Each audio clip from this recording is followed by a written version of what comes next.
we're particularly thrilled by working with Fernhill in the fact that they're a regenerative farm. Yes. So tell me a little bit about how long you've been working with them and some of the things they're doing here in order to receive that accreditation. Well, actually, Andy was one of the first participants on our very first training back in January 2016. Oh, really? Yeah, and at the end of that workshop, he brought us back here, and that's how we started the relationship with them.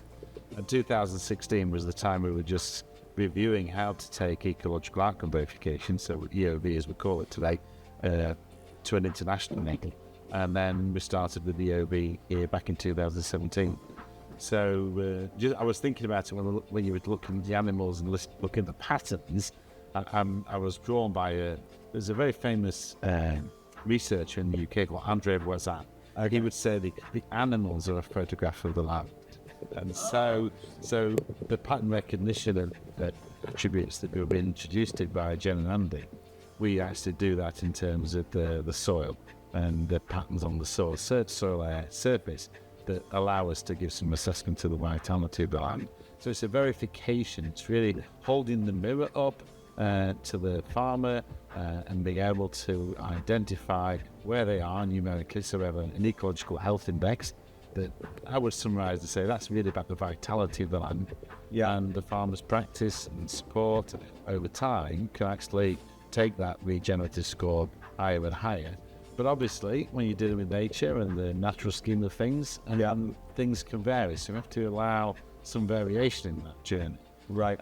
So when you're talking about verification of regenerative wool, it's about the practice and the ability of the farmer to modify their practice that's of equal weight and importance as the ecological health index. The two go hand in hand. There's a lot to unpick there. So the EOV, what are the key principles of EOV farming and management of the land you think the farm needs to sort of abide by or introduce? Oh gosh, you asked about the key things.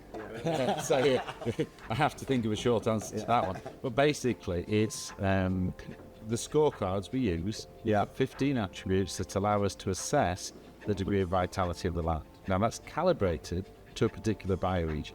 So one of the first things that the farmer has to be aware of is how do the tools and the methods they use respond in that particular bioregion that they're operating within? Exactly. Okay. So they're calibrating their practice to the nature of the land and the relationship between the animal and the bioregion we're in here is what? We use a European classification. It's called Atlantic Central, and this extends from here right the way through to the Alps.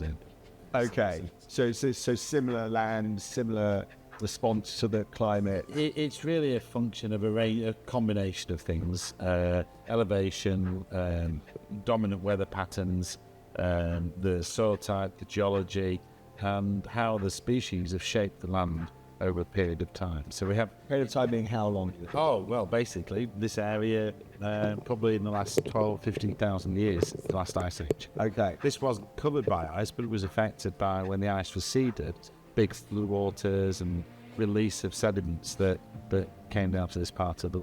So this is a North Atlantic bioregion. This is this Atlantic Central. Atlantic Central. Atlantic North is up where we are, where the moss grows on the moss. Okay, so it's a bit soggy. Cumbria and Scotland would be in North Atlantic. Yeah. So that's one of the unique features of this work is that the farmer's introduced to a vocabulary and a series of tools that help them quickly calibrate where they are in a particular bioregion. So once you understand that region and you can collaborate or collaborate and understand how you operate the land, how then, what do they have to do on the land in order to then become verified? What are the critical things and what are the critical things that they're doing and introducing, and how then do you measure it? Okay, so let's stay with the monitoring and the metrics. Yeah. So one of the things that is critical to your confidence with the reliability in the product is that they're thinking about how to work with the land, how to work with the finances, how to work with the practices and social interactions on an ongoing basis. So it's a truly holistic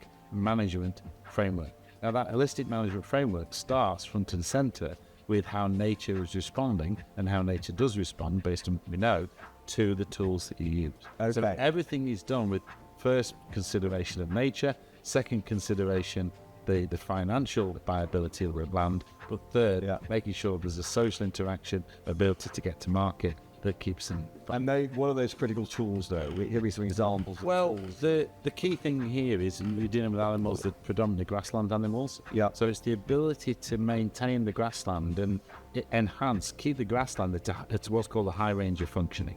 Yeah. So you can have a spectrum. And obviously with sheep, if you go historically to look at some of the areas, you go up to the Lake District today, it looks like a bowling green.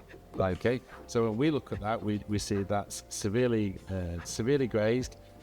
Basically your solar panels are well short, and that land is stressed. Whereas Andy has been learning how to release the fuller expression of the plants, and noticing each year how particular species of grasses will actually take on a fuller and more vibrant form. So everything changes when you start to work with the interaction between the animals and the land, and the primary focus in terms of grassland animals, grazing animals such as this is grass productivity.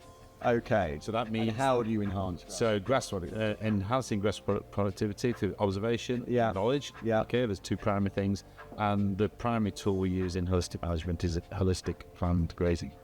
Okay, so planned grazing means you're moving the animals around, keeping the animals going. Yeah. So you're very aware of what that land was used for previously, what its productivity was, and we use very simple metrics. We keep it as simple as possible. So if you've got a certain number of sheep in a particular area for a day, that's so many animal days that's been grazed, and you can look at the evidence and calibrate the amount of forage that you've been using on the land. So the metrics are very simple, sometimes too simple, right? Because we tend to go for the technology and the plate meters and so on, but the errors are too great. So we work with the volume of the animal's digestive system, and that gives us a reliable indication of the amount of forage that's being used.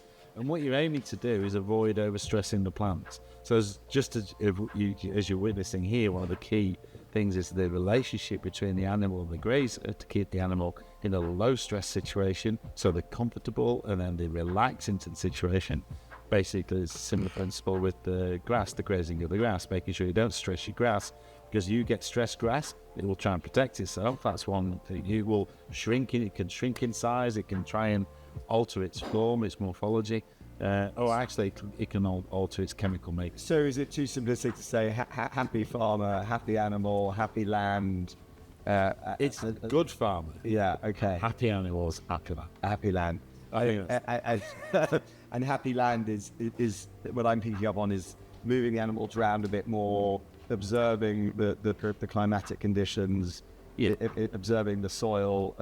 Yes. Yeah. So you're learning to spot various patterns or various attributes that come together into a pattern of the whole. Now, when you're working on land like this, if you'd been here 1,000 years ago, this was an industrial landscape here.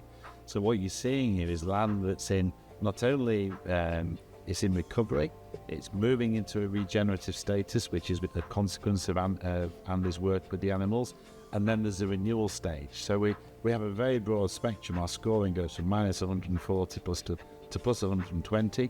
And regenerative comes in at 30. Okay. We don't know what the upper renewal possibility is. Because you're still in the... Because we're still... This still going on. Yeah. We're learning how to release that full potential of nature by stimulating it further using the animals than if you just rested the land. Where do you think, in a visionary way, it might end up? If it's at 30, 40, once you're into regenerative, in order to then... move towards renewal, what score and what improvements need to happen or might happen on the land and farm? The way I describe that to myself and to those I'm working with now, it's finer degrees of nuance and finesse. Okay. So it's the... But give me some examples of that finesse and nuance. It's just happening at a sort of base level. It's a base level. One of the biggest problems you run into is that because of the way our mind, the human mind functions, if we're used to seeing something, that becomes normal. Yeah. It's difficult then to allow the new normal, because it's literally beyond belief. So you wouldn't believe the amount of interest I have as an observer when farmers go, that grass can never grow that tall, that grass can never grow that tall, and they'll have an argument with you, and I'm smiling and laughing inside, because over their shoulder is grass that's as tall as them, which they're saying in the field would never grow that tall. So the fuller expression of the plants and how the human mind can perceive that is a really important part of this. because the farmer will intervene if they believe it's reaching the capacity based on their understanding of what's possible. And then the actual measurement in order to the actual measurement in order to score it as a 30 for regenerative. How do you measure? What tools are you using? Well, we use an international scorecard that's calibrated to this bioregion, and it looks at foliar abundance, insect activity, Biodiversity. Well, yes, biodiversity comes in as part of it. We're not too worried about the particular. The biodiversity is it's a very broad scale in the overall inspection. We do go into detailed analysis when we do a baseline review. But what we're interested in is how particular species are expressing themselves in the sward, because that's when we know that there's a high range of. I see. There's typically 4 species we look for in this region. Because they're indigenous species to this bioregion. They reveal themselves, they're specific to this particular bioregion, but also they reveal themselves when the land is increasingly high in its vitality. And fertile and rich. Yep. And what are those 4 species? The 4 that we look for around here: cocksfoot, Yorkshire fog, smooth stalk meadow grass, and timothy. And then if those are growing and performing well, you know that the land is rich. And then if you've gone back 1,000 years, that those 4 species you think would have been in abundance here, or is it not that straightforward? It's not that straightforward. Yeah, we don't really know, but we can look at some of the pollen methods. But all these species have been around for a long time, and obviously it doesn't matter where we go on the planet. If we've got similar bioregions, we'll expect to find similar species. So that's one of the. But the species vary by bioregion. The species vary by bioregion, but if I go to Australia, I'm coming across the same species as I've got here, if it's climatically similar or the bioregion is similar in its characteristics to what we've got here. There's no global international standard yet on all of that, so we have to work with different language and different differentiators or descriptions of the bioregions, but you learn to spot. Anything else sort of quickly you're looking for other than those 4 species? Functional groups of grasses, trees and shrubs, forbs, which are the flowering plants. So we try and avoid the flowering forbs, so we don't use the word weed. We try and alter the linguistics. So if you see a weed, people want to go and eradicate it. They think it's so funny weeds. So the flowering forbs. And what was the 4th one? Just escape. Okay, and then in terms of the vision of this over the next 10, 20 years, how far do you think it can go if you continue to allow the land to be enhanced in the way that it has been for the last sort of 8 years? Yeah, so what we're discovering is that typically up to, in terms of ecological health index 70, 80 is not beyond the realm of possibility. Where that's taking us to is a much finer discernment when we get to the higher range of functioning, because the scorecards, have never experienced that degree of fine-tuning. So we have to be continually looking at the finer details that we need to look for when we get to that level of functioning. And it may well be that the scoring needs to shift to allow much more than we've seen so far. And the actual benefits of getting to a 70-80 carbon sequestration, what are the potential benefits to? Well, we don't know. So if you look at the soil carbon monitoring, we're gathering data. We just come to the first round of the 5-year review here in the UK. Definitely all the organic matter is increasing, but we don't know how far it can go. So we work across the whole of the UK, and it's the main challenge you run into when you get into measurement of soils, for example, is it's still an art more than the science in the repeatability of the tests. So we're working closely with others who have a much larger scale capability than us in the soil card industry. EOV is viewed in the very high level standards in the carbon market as the Rolls-Royce standard. Okay. That stimulates changes in practice in the farmers, whilst also providing above ground information that's never included in the carbon marks. So there's a whole new adventure here unfolding as we gather that data that's never been gathered. Brilliant. Whole new adventure.